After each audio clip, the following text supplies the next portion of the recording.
3, 2, 1. Bon départ, bon départ.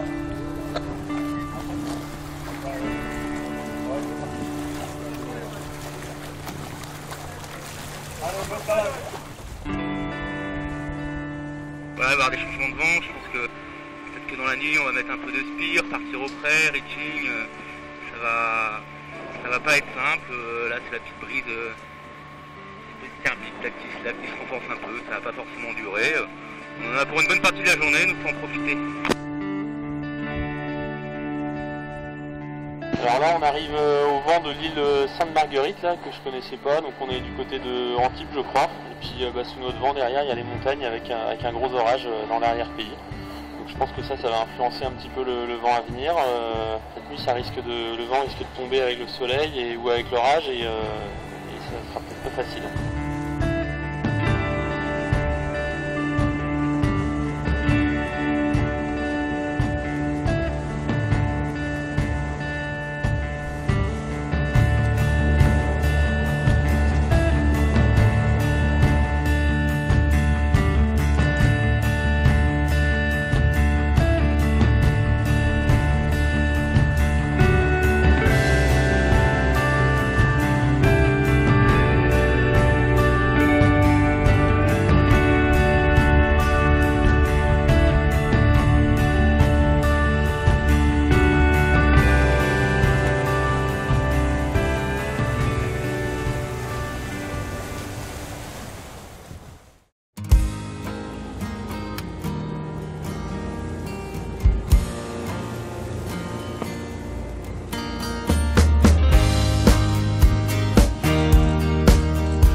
La flotte est revenue s'entasser à peu près sur la même ligne et le vent vient de rentrer là il y a un petit quart d'heure, donc on est tous repartis plus ou moins en même temps, donc il n'y a pas beaucoup d'écart et la route est encore longue, donc il va falloir être vigilant.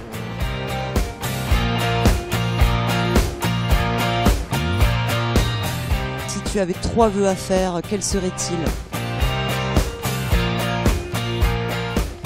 To win the last leg of the Generali Solo.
Une petite portion de parcours à finir là, va falloir faire ça proprement et puis j'espère arriver bien placé à 7, ouais, ce serait super.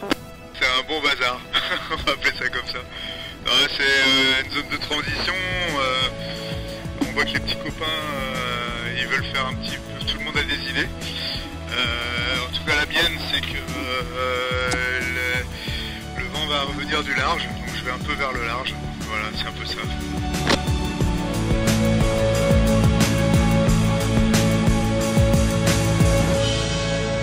Ça s'est pas mal passé là, j'ai essayé de jouer la petite à terre, l'arbre direct et la terre, donc souvent il s'arrête et le vent revient à terre.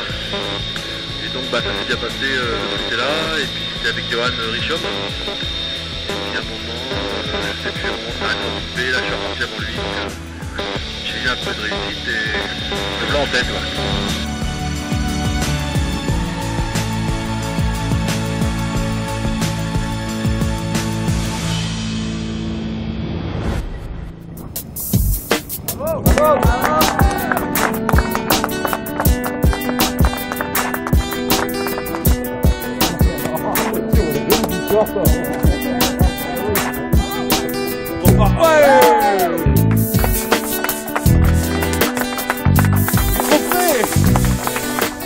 Celle-là était super dure quand même, là j'ai les mains bien explosées. Elle était super dure parce qu'en fait le vent était faible quasiment du début jusqu'à la fin quoi. J'étais toujours concentré sur moi. Mais à un moment quand la flotte partait au large, j'ai dit bah tant pis, moi j'ai décidé d'un choix, j'y vais franco. Donc j'avais des idées assez calées, assez claires et après même il n'y a même pas d'histoire de contrôle. Après moi je reste encore à terre, il repartait au large, bah, j'ai dit tant pis, c'est encore à terre, ça va payer, il y a encore du thermique, moi je continue toujours à terre. Donc j'ai fait tout dans mon idée assez claire de ce que je voulais faire, de ce qui allait arriver. C'était bien parce que j'ai réussi à creuser un peu et du coup j'ai fait une dernières heures de course hyper paisible en fait parce que j'ai dormi, il y avait de l'écart devant, il y avait de l'écart derrière et c'était zen, c'était cool. Yes. Ce que je retiens de cette étape, c'est que j'ai été 2 fois en tête durant l'étape et voilà, et malgré un coup vraiment dur qui aurait pu coûter très cher ce midi, j'ai réussi à me replacer sur le podium, donc c'est super, c'est une très belle étape.